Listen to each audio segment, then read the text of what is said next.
Hello, everyone. We've been reading Artemis Fowl by Ian Colfer, and we are today going to finish up chapter 6. Lieutenant Cudgeon checked his moonometer. You have 8 hours. I know how much time I have, growled Root, and stop following me. Don't you have work to do? Actually, now that you mention it, I have a biobomb to arm. Root rounded on him. Don't annoy me, Lieutenant. Haven't you been making comments at every turn, and it's not improving my concentration? Just do whatever it is you feel you have to do, but be prepared to back it up at a tribunal if this one goes wrong. Heads are gonna roll. Indeed, muttered Cudgeon under his breath. But mine is not going to be one of them. Root checked the sky. A shimmering azure field had descended over the foul estate. Good. They were in limbo, outside the walls. Life continued at an exaggerated pace. But if anyone were to somehow gain access to the manor in spite of the fortified walls and high gate, they would find it deserted, all occupants trapped in the past. So for the next 8 hours, it'd be twilight on the foul estate, and after that, Root could not guarantee Holly's safety. Given the gravity of the situation, it was more than likely that Cudgeon would get the go-ahead to biobomb the whole place. Root had seen a blue rinse before. No living thing escaped, not even rats. Root caught up with Foley at the base of the North Tower. The Centaur had parked a shuttle by the 3-foot thick wall. Already the work area was a mess of tangled wires and pulsating fiber optics. Foley, are you in there? The Centaur's foil-capped head emerged from the belly of a disemboweled hard drive. Over here, Commander. You come to push a button with my face, I presume? Root almost laughed. Don't tell me you're looking for an apology, Foley. I've already used my quota for today, and that was to a lifelong friend. Cudgeon, forgive me, Commander, but I wouldn't waste my apologies on the Lieutenant. He won't be wasting any on you when he stabs you in the back. You're wrong about him. Cudgeon's a good officer, a bit eager certainly, but he'll do the right thing when the time comes. The right thing for himself, maybe. I don't think Holly's at the top of his priority list. Root didn't answer. He couldn't.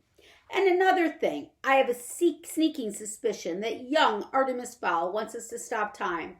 After all, everything else we've tried has played right into his hands.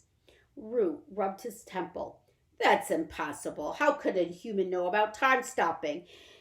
Anyway, this is no time for theorizing, Foley. I have less than 8 hours to clean up this mess. So what have you got for me? Foley clopped over to the equipment rack and clamped to the wall. No heavy armament, that's for sure. Not after what happened to Retrieval 1. No helmet either. That beast of a mudman seems to collect them. No, to show good faith, we're going to send you in unarmed and unarmored. Root snorted. What manual did you get this from? It's standard operating procedures. Fostering trust speeds communication.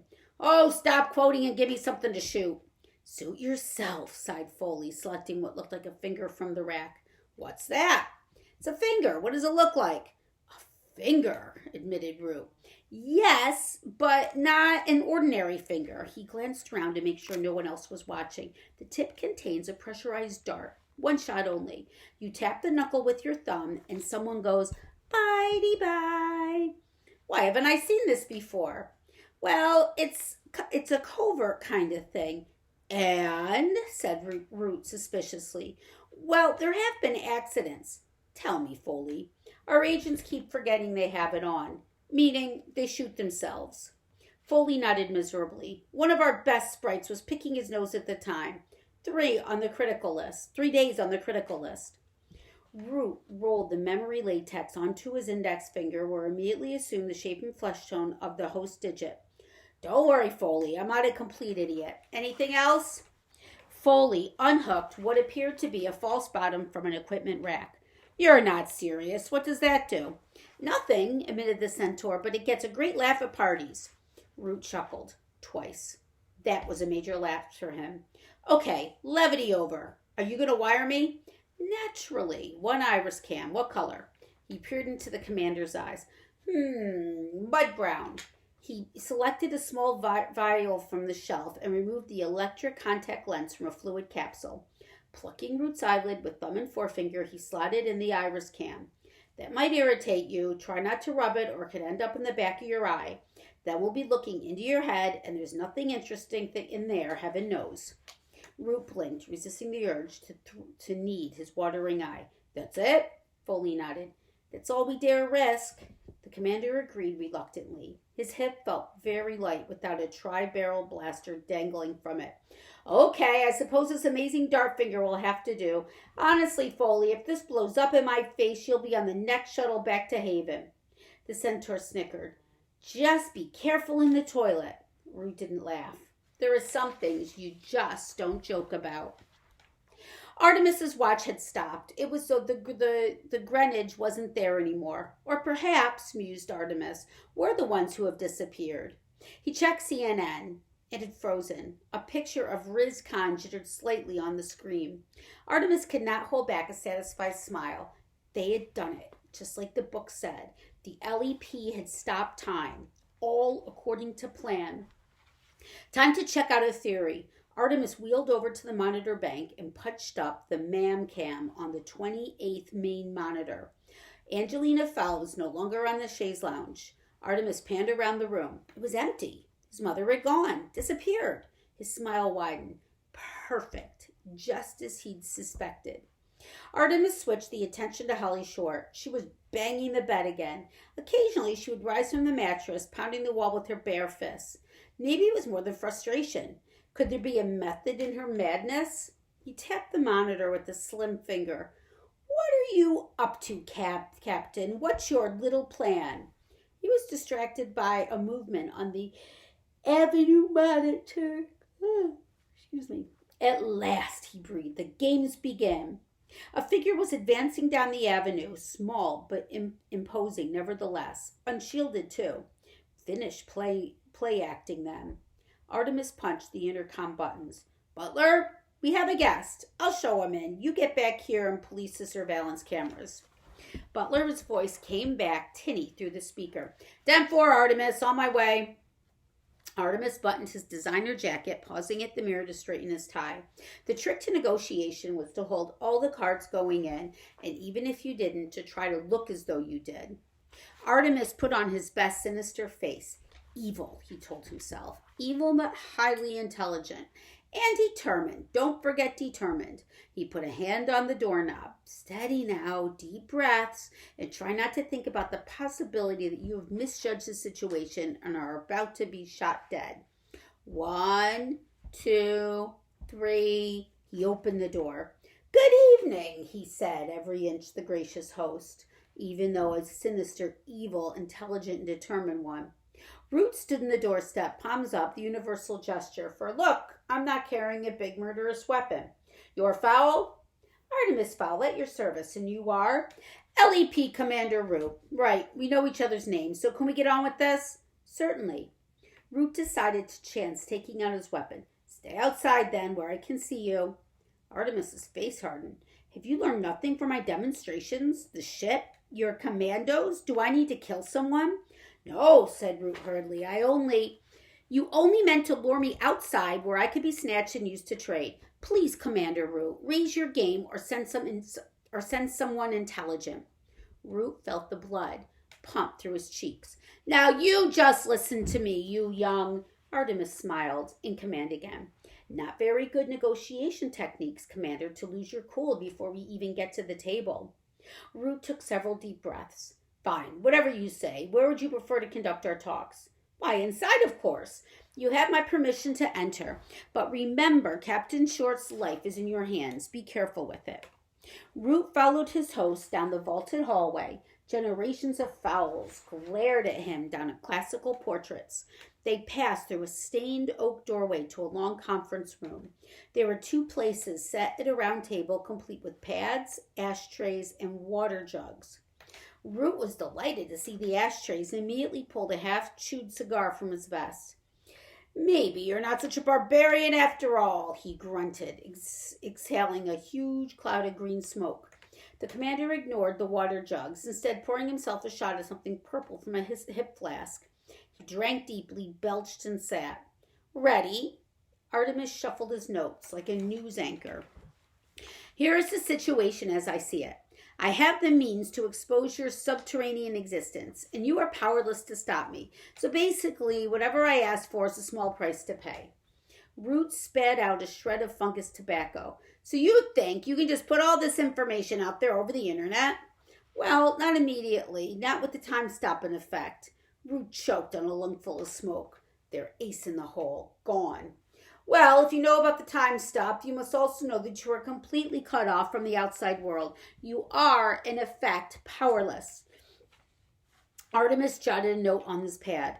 Let's save some time here. I grow weary of your clumsy bluffs. In the case of the abduction, the LEP will first send a crack revival team to get back what has been lost. You have done so. Excuse me while I titter. Crack team? Honestly, a Cub Scout patrol armed with water pistols could have defeated them. Root fumed silently, taking out his anger on the cigar butt.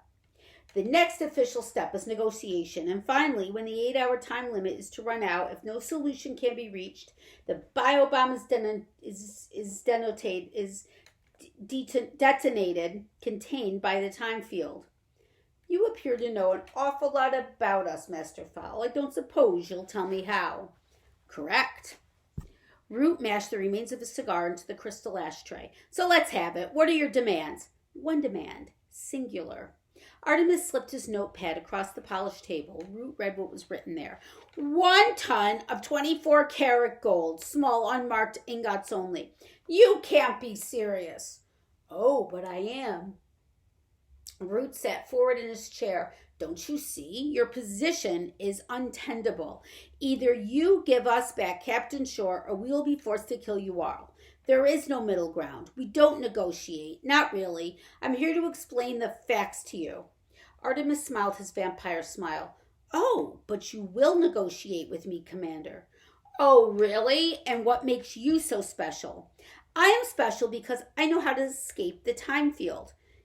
Impossible, snorted Root. Can't be done. Oh, yes, it can. Trust me, I haven't been wrong yet. Root tore off the top page, folding it into his pocket. I'll have to think about this. Take your time. We have 8 hours. 7.5 hours. Then time's up for everybody. Root said nothing for a long while, tapping his nails on the tabletop. He took a breath to speak and then changed his mind and stood abruptly. We'll be in touch. Don't worry. I'll see myself out. Artemis pulled back his chair. You do that, but remember this. None of your race has permission to enter here while I am alive. Root stalked back to the hallway, glancing back at the oil paintings. Better to leave now and process this new information. The foul boy was indeed a slippery opponent, but he was making one basic mistake. The assumption that Root would play by the rules. However, Julius Root hadn't gotten his command strengths by following any rule book. Time for a bit of unorthodox action.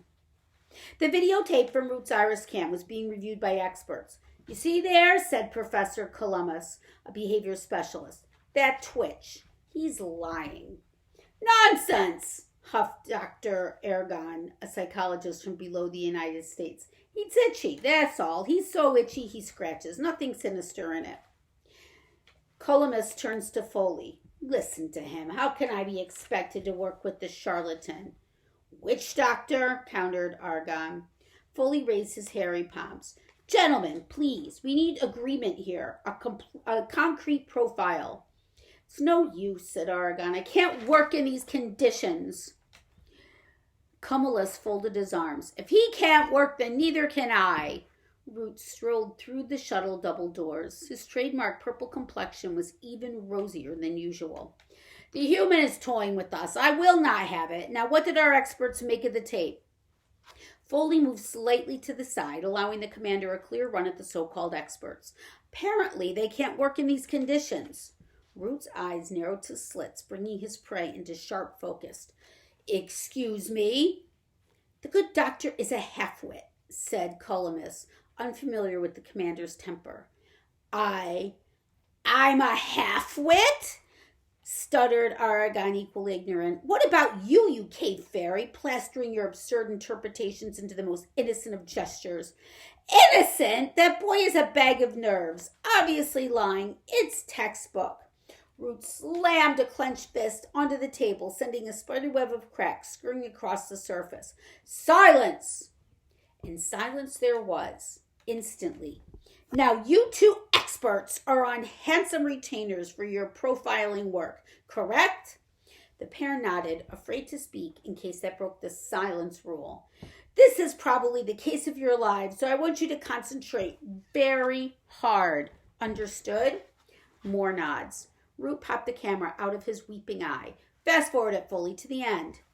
The tape hopped forward erratically. On screen, Root followed the humans into his conference room. There, stop it there. Can you zoom in on his face? Can I zoom in on his face? Snorted Foley. Can a dwarf steal the web from under a spider? Yes, replied Root. That was a rhetorical question, actually. I don't need a grammar lesson, Foley. Just zoom in, would you? Foley ground his tombstone teeth. Okay, boss, will do. The centaur's fingers prodded the keyboard with lightning speed. Artemis's visage grew to fill the plasma screen. I'll advise you to listen, said Root, squeezing the expert's shoulders. This is a pivotal moment in your careers. I am special, said the mouth on the screen, because I can escape the time field. Now tell me, said Root, is he lying? Run it again, said Cullinus. Show me the eyes. Aragon nodded. Yes, just the eyes. Foley tapped a few more keys, and Artemis's deep blue eyes expanded the width of the screen.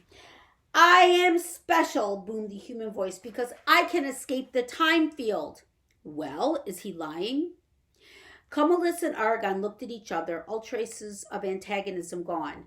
No, they said simultaneously. He's telling the truth, added the behavioralist. Or, clarified the psychologist, at least he thinks he is. Root swabbed his eye with a cleansing solution. That's what I thought. When I looked that human in the face, I figured he was either crazy or a genius. Artemis's cool eyes glared at them from across the screen. So which is it? Asked Foley. A genius or crazy? Root grabbed his tri-barrel blaster from the gun rack. What's the difference? He snapped, strapping his trusty weapon to his hip. Get me outside on an outside line to E1. This foul person seems to know all of our rules, so it's time to break a few. And that, folks, is the end of chapter 6, and tomorrow we'll start chapter 7. Bye!